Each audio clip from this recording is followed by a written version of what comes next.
I have a dream.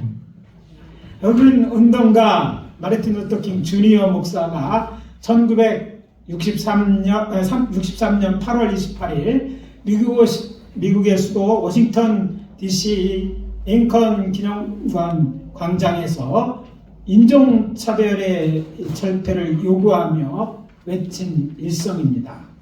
그는 시민 25만 명과 함께 직업과 자유를 위한 행진을 했고, 이후 흑인 인권을 향상한 미국의 인권법 그리고 투표권법이 제정되는 일로 이어졌습니다. 2024년 새해 첫 주일 어떤 설교를 할까 고민하던 중에 꿈에 대해 설교하면 좋겠다는 감동이 와서 준비했습니다. 오늘 아침 우리가 함께 봉독한 본문은 하나님의 꿈을 성취하려고 보내신 평강의 왕이신 예수 그리스도의 오심에 대한 선지자 이사야가 하나님께 받아 적은 계시의 말씀입니다. 저는 이 말씀을 본문으로 좋은 꿈을 갖자라는 제목으로 말씀을 전하고 은혜를 나누도록 하겠습니다. 오늘 본문이 우리에게 주는 메시지는 이것입니다. 주 안에서 꿈을 가지십시오. 따라해 봅시다. 주 안에서 꿈을 가지십시오. 먼저 이런 질문으로 말씀을 시작하겠습니다. 여러분에게 꿈이 있습니까? 남의 꿈 말고 나의 꿈이 있는지 묻는 것입니다. 오늘 본문은 오늘 어떤 분들은 예 또는 아멘, 그럼 믿고 말고요라고 긍정적으로 대답할 수 있는 분도 계시겠지만, 어떤 분은 아니요 또는 예전에 있었는데 라고 대답할 것입니다. 아예 새 벽두부터 웬 꿈타령이라고 전혀 관심 없어 하시는 분도 있을 것입니다. 그럼에도 불구하고 제가 꿈을 이야기하는 것은 이것이 올 한 해 우리의 삶이 무엇을 이루고야 말겠다는 목적이 이끄는 삶으로 초대한다고 믿기 때문입니다. 오늘 본문은 이스라엘의 남왕국 유다의 우시야 왕 때 여호와 하나님께서 이사야 선지를 불러 소명을 주신 후에 아수르 왕이 이제 쳐들어와서 이스라엘과 아람이 저들에게 망하여 저들의 수도 사마리아와 다메섹의 노예물들이 아수르로 옮겨질 것과 유다도 저들의 침략을 받을 것이지만 이제 구원을 받을 것을 예언하면서 하신 말씀입니다. 한 아기가 태어날 것인데 평강의 왕이다. 그가 평강의 왕이다. 오늘 본문 9장 6절입니다. 이는 한 아이가 우리에게 낳고 한 아들을 우리에게 주신 바 되었는데 그 어깨에는 정사를 메었고 그 이름은 기묘자라 모사라 전능하신 하나님이라 영존하신 아버지라 평강의 왕이라 할 것이니라. 여호와께서는 이전에 아람과 이스라엘이 동맹을 맺고 이스라엘을 이제 남쪽에 있는 유다를 공격해 올 것이라는 첩보를 입수하고 두려워 떨고 있는 아하스 왕에게 이사야 선지를 보내 저들의 계획은 실패할 것이라고 말씀하셨습니다. 그러나 아하스와 유대가 믿지 못하자 너희가 굳게 믿지 않으면 너희는 굳게 서지 못할 것이라 말씀하시면서 징조로 주신 것이 처녀가 잉태하여 아들을 낳을 것이요 그 이름을 임마누엘이라고 하는 그런 이사야 7장 14절의 말씀입니다. 흥미로운 사실은 하나님께서는 죄에서 떠나지 않는 이스라엘을 벌하실 것을 이야기하시면서 계속해서 한 아이가 태어날 것이라고 말씀하고 계신다는 점입니다.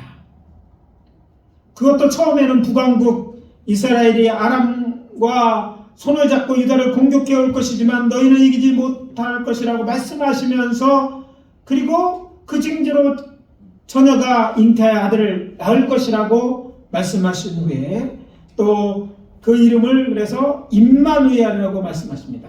그리고 이번에는 오늘 본문에 있는 것처럼 앗수르가 이제 이스라엘과 아람을 멸망시키고 너를 공격할 것을 말씀하시면서 한 아이가 태어날 것인데 그를 평강의 왕이라 할 것이다. 이렇게 하나님께서는 지금 죄에서 떠나지 않는 이스라엘을 위하여 한 아들을 준비하고 계셨다는 얘기를 계속해서 거듭 말씀하신 것입니다. 그를 통해 하나님께서는 하나님의 백성들의 죄의 문제를 해결하시겠다는 자신의 꿈을 말씀하고 계신 것입니다. 여호와 하나님의 꿈은 사람의 죄를 속하려 당신의 아들, 그것도 외아들을 세상에 보내 저를 믿는 자를 구원하여 천국 백성 삼아 영원히 함께 사는 것입니다. 이사야는 이 놀라운 하나님의 꿈을 세상에 전하는 메신저였던 것입니다. 그리고 그것이 그의 꿈이 되어 동족인 이스라엘 10지파가 당시 신은 왕국이었던 앗수르에게 멸망당하고 자신의 조국 유다마저 풍전등화의 위기에 처했던 그 어려운 시기에 하나님의 구원의 소망, 더 나아가서 세상 구원에 대한 소망을 전하는 전도자로서의 인생을 살 수 있었던 것입니다. 제가 말하는 꿈은 고전소설인 미켈 세르반테스가 쓴 돈키호테에 등장하는 산초가 기사도 정신에 빠져 풍차를 거인으로 생각하고 공격하는 망상과 다릅니다.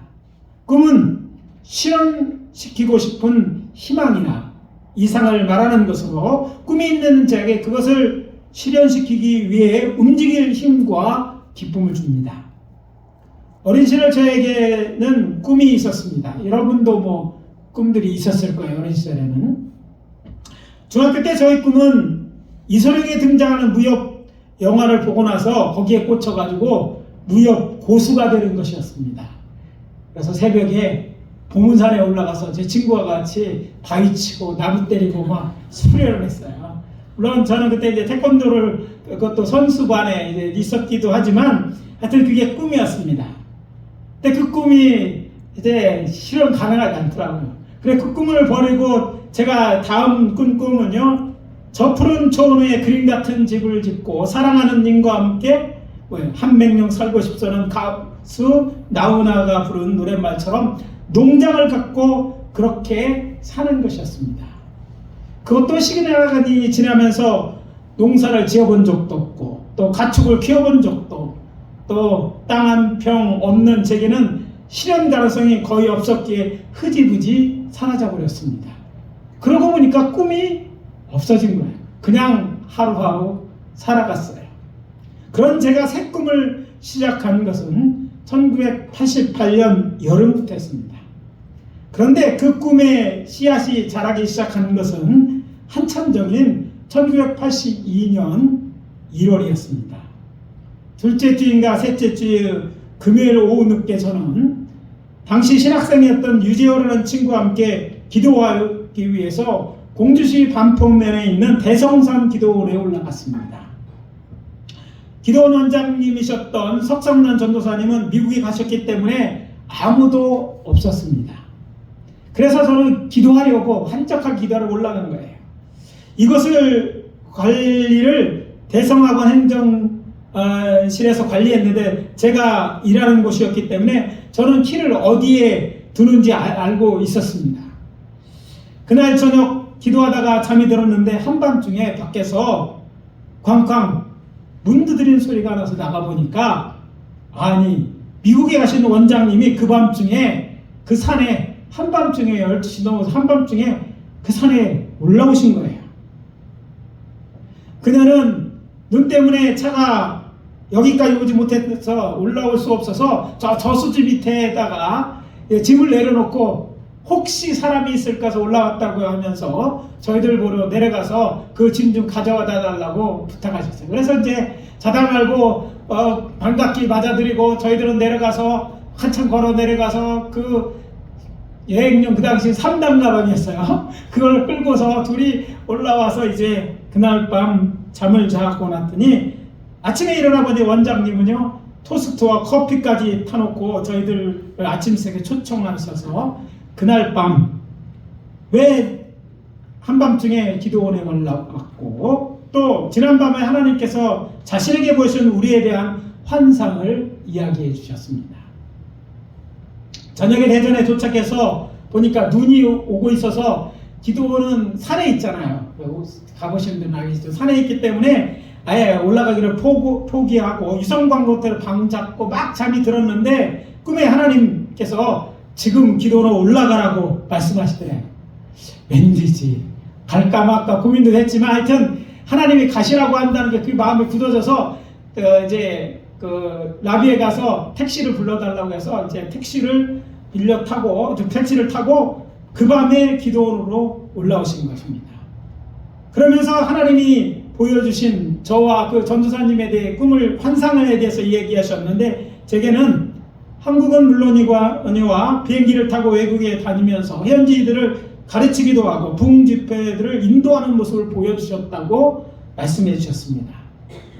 그때까지만 해도 고등학교 때 하나님의 소명이 있을 때 4가지 이유를 들어 이 문제들이 해결되고 또 일반 대학들 다 마치고 그때에도 부르시면 신학교 가겠다고 하나님께 약속한 상태였기 때문에 그렇게 되면 신학도 공부해야 되는 것을 넘어서서 유학도 가야 될 것 같은데 저의 형편을 보니까 그런 형편이 안 되는 것이었어요. 자신도 없고 또 그래서 일단 가슴에 묻어두기로 하고 이렇게 하나님께 기도했습니다. 하나님 아버지 당신의 뜻이라면 제 힘으로 할 수 없으니까 하나님께서 저를 그렇게 고쳐 쓰십시오. 만들어 쓰십시오. 딱 그렇게 기도했습니다. 이후 그 일을 까맣게 잊어버리고 살았습니다. 그리고 1985년 한월산 기도에서 소명을 확인하고 드디어 이제 4가지 꿈이 다 이루어졌어요. 그래서 신학대학에 학사표임을 하게 되었습니다. 그런 가운데 언제부터인지 정확하지는 않지만 스멀스멀 그때의 기억이 되살아나게 나면서 이것이 나에 대한 하나님의 소명이라면 어떻게 할 것인지 고민하기 시작했습니다. 그러다가 1987년 가을 하나님의 사람들이라는 찬양 선교단을 모집하면서 단장이 미국에 가면 제가 공부할 만한 신학대학을 알아봐야겠다는 약속을 받고 제가 후원하고 함께 가기로 승낙을 했습니다.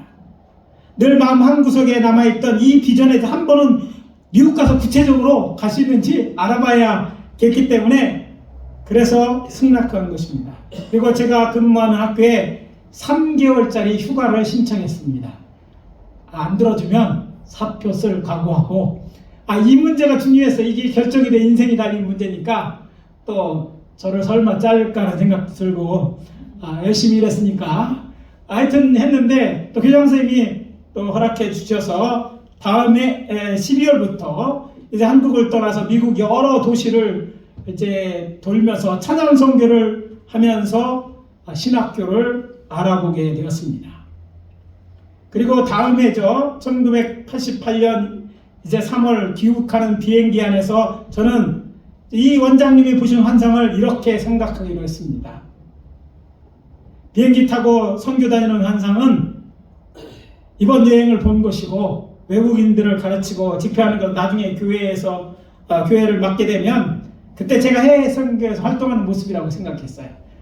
왜냐하면 가서 돌아보니까 제가 그 당시에 받는 월급이나 모아놓은 돈 갖고는 거기 가서 대학에 입학하는 입학금이나 생활까지 도저히 감당할 수 없을 만큼 그런 큰 돈들이었어요. 또 토플을 다시 공부해서 그런 대학원에 진학한 이런 것들 자체가 제게는 큰 벽이었고 불가능한 일이라고 생각해서 어쩌면 합리화시키는 그런 결정을 하고 덮었습니다. 그런데 그것은 제 생각이었고 하나님께서는 이제 구체적으로 제 삶에 역사하기 시작하셨습니다. 사계시를 확인을 위해서 제가 일기장을 어젯밤에 뒤져봤었죠. 제가 이제 한참 동안 일기를 썼는데 1988년이죠. 근데 7월 10일 새벽 예배를 가려고 일어났는데 옆에 자고 있던 저의 셋째 동생이 잠꼬대하면서 저에게 이렇게 말했습니다. 젊은이여 꿈을 가져라. 깜짝 놀랐어요. 잠꼬 내는데 저한테 하는 거예요. 하나님께서 저기 하시는 그런 이야기로 들리는 거였어요.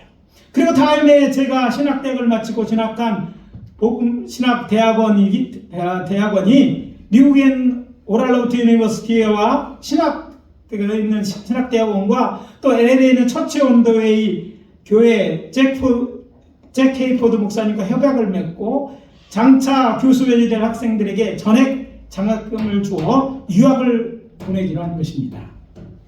그래서 제가 이제 그 중에 한 명으로 선택되어서 그해 1990년 여름 저는 석사과정 전액 장학금을 받는 풀 스칼라십을 받는 조건으로 미국으로 유학을 떠났습니다. 그런데 그것도 비행기 1등석을 타고 유학을 간 것입니다. 아무도 안 놀래겠네요. 1등석 타보신 적 있어요? 그때는 몰랐어요. 몇 해 전 하나님께서 제게 베풀어준 문제를 되새김질을 하다가 발견했는데 미국 대사관에서 비자를 찾으려고 한 날짜가 제가 바로 유학을 갈 경우를 생각해서 몇 개월 전에 2편의 이코노미석을 예약을 했는데 마지막 비행기가 출발하는 그날이었어요. 자, 비행기를 탈 수가 없었어요. 이제 그래서 급하게 여행사에게 상의하니까 방학이라 좌석이 없으니까 학기의 시작에 맞춰 가려면 비즈니스석을 타고 가야 된다는 거예요. 바로 수업에 들어갈 계획을 세웠기 때문에 제가 갖고 있는 돈이 한계가 있으니까 여학 코스 안 하고 바로 수업에 들어가기로 했기 때문에 그래서 그 비즈니스석을 끊어갖고 이제 비행기를 타고 LA 공항에 내려서 오클라호마 털사로 한 5시간 정도 이제 거쳐서 가는데 국내선 항공기를 갈아탔는데 비행기를 아메리칸에 탔는데 저를 들어가자마자 스튜디오스가 퍼스트 클래스 있는 1등석으로 안내하는 거예요. 저는 아니라고 그랬더니 이코노미였거든요. 그랬더니 아니라고 업그레이드 돼가지고 퍼스트 클래스에 가니까 두 사람 딱 저 말고 다른 사람 한 명 둘이 있다고 그렇게 하고 퍼스트 클래스를 타고 유학을 떠난 거예요. 그때 이후로 하나님의 비전은 이제 저의 꿈이 되었습니다. 아시는 것처럼 저는 한국에서는 물론이거나 자주는 아니지만 외국에 나가서 세미나와 집회를 인도하고 있습니다. 한국에 들어와 목회를 시작한 다음에 미국에서 함께 공부한 미얀마 목사가 와서 신유에 강의해달라는 메일을 보냈지만 비행기 값과 체류비가 없어서 가지 못한 것 빼놓고는 기회가 주어질 때마다 갖고 앞으로도 힘을 다해 이 사명을 감당해 나갈 것입니다. 제가 길게 제 꿈 이야기를 하는 것은 꿈 자랑을 위해서가 아닙니다. 제가 이렇게 목회를 하고 있는 것은 전적으로 하나님의 은혜로 된 것이기 때문입니다. 저는 그렇게 공부할 생각도 없었어요. 제가 왜 4가지의 문제를 냈고 그것도 일반 대학 마치고 부르시면 간다고 했을까요? 자신이 없었어요. 그래서 제가 핑계를 주는데 그 중에 부모님도 예수 안 믿고 등등 제가 할 수 있는 4가지 기도의 제목을 내놓고 이게 다 이루어지면 간다고 얘기해요. 거기다 하나 더 붙여서 일반 대학도 맞춰서 그때도 부르면 가야겠더라고요. 간다고 말씀드렸던 만큼 자신이 없었는데 하나님이 모든 걸 계획하고 그것들 다 이루어지고 인도하신 거예요.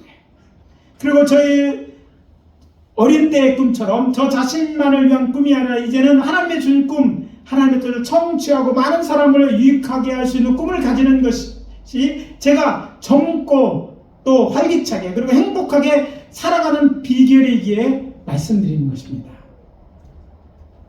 세르반테스의 작품 돈키호테 속에 등장하는 알론소처럼 스스로 기사라고 생각하고 풍차를 거인으로 알고 궁켜는 망상이나 심령과 이 꿈은 다른 것이라고 말씀드렸어요.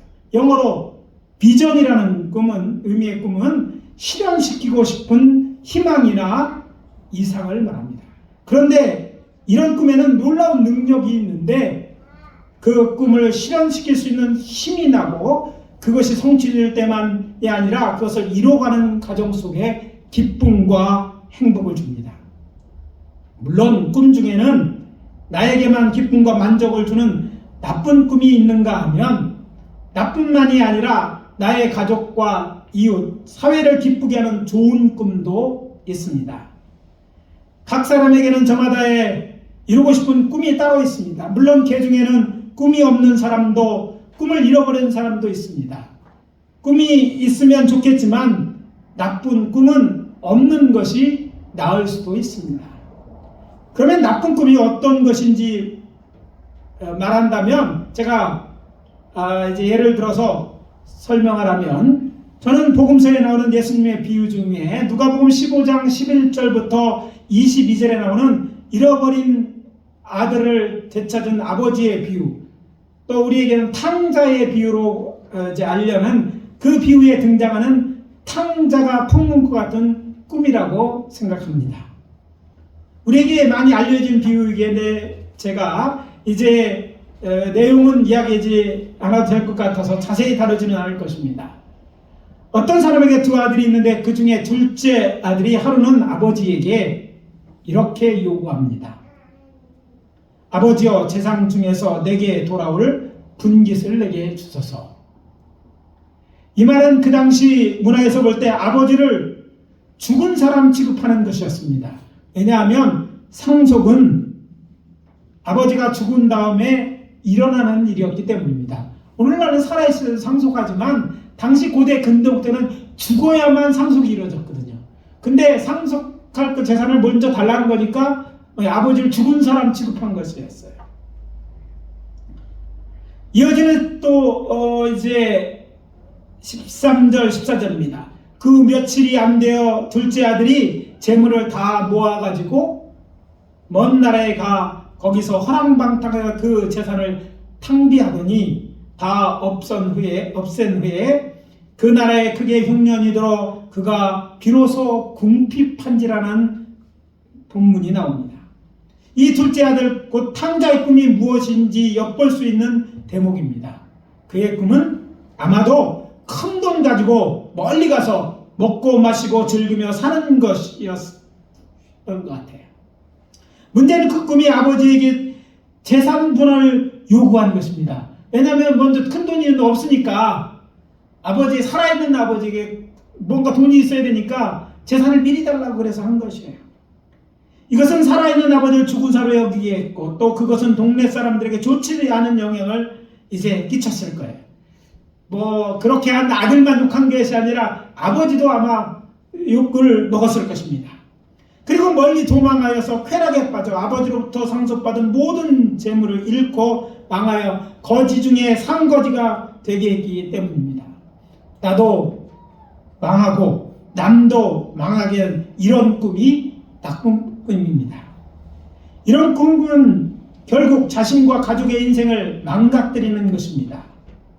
안타까운 일은 이 탕자의 꿈은 오늘 같은 물질 만능주의 시대를 살아가는 사람들의 꿈과 크게 다르지 않다는 것입니다. 저들은 이것이 자신의 미래의 모습이라는 것을 모르고 불나방향에 타 죽는지도 모르고 불을 보고 달려가듯이 그렇게 그 꿈을 쫓아 살고 있는 것입니다. 저는 우리 이 자리에 있는 우리 청년들, 또 우리 그런 분은 없겠지만 우리의 자녀들이 이런 물질 만능주의에서 나쁜 꿈에 빠져 살다가 인생을 망치는 일이 없기를 소원합니다. 혹시 부자가 되시는 꿈을 가지고 계신 분이 계시다면 새 꿈으로 바꾸시기 바랍니다. 일단 부자고 나서 무엇을 할지를 생각했겠다 한다면 그것은 착각이니까 멈추라는 것입니다.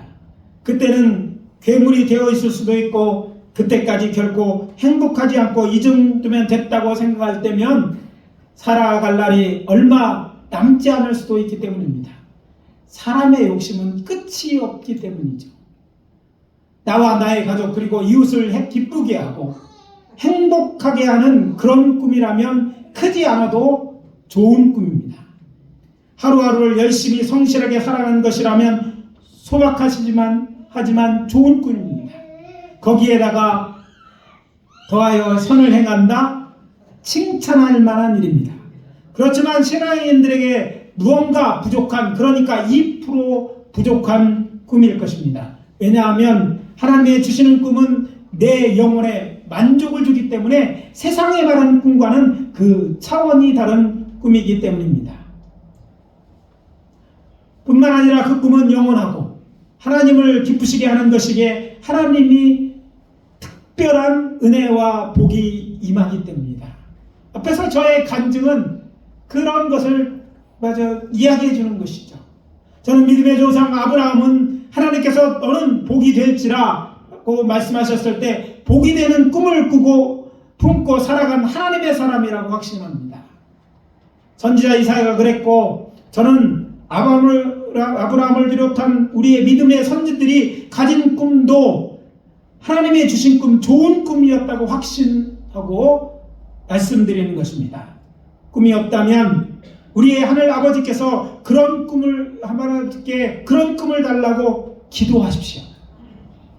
꿈은 있지만 나만을 위한 것이라면 하나님께 물어 그 꿈을 수정하거나 버리십시오. 왜냐하면 그 꿈이 이루어져도 행복하지 않을 것이기 때문입니다. 그런 꿈은 이루어지기 쉽지 않을 뿐 아니라 이루어가는 과정에도 본인은 물론이거니와 주변 사람도 행복하지 않을 것이기 때문입니다. 그래서 말씀드립니다.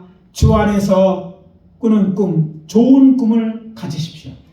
좋은 꿈이 없다면 기도하고, 또 성경에서 아니 믿음의 선진들이나 믿음의 형제자매의 꿈을 가져다가 여러분의 꿈을 삼으셔도 좋을 것입니다. 그리고 그 꿈을 위해 올해도 열심히 살아가는 저와 여러분들이 되시기를 예수 그리스도의 이름으로 축복합니다. 축복합니다.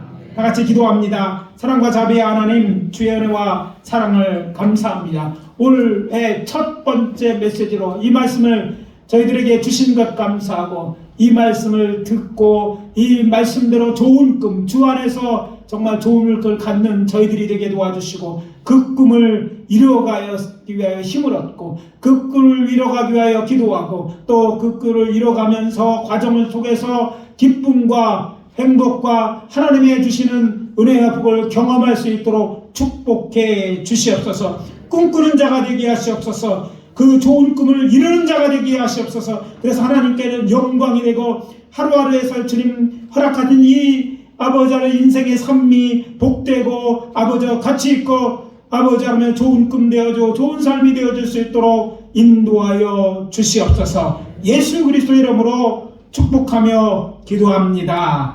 아멘.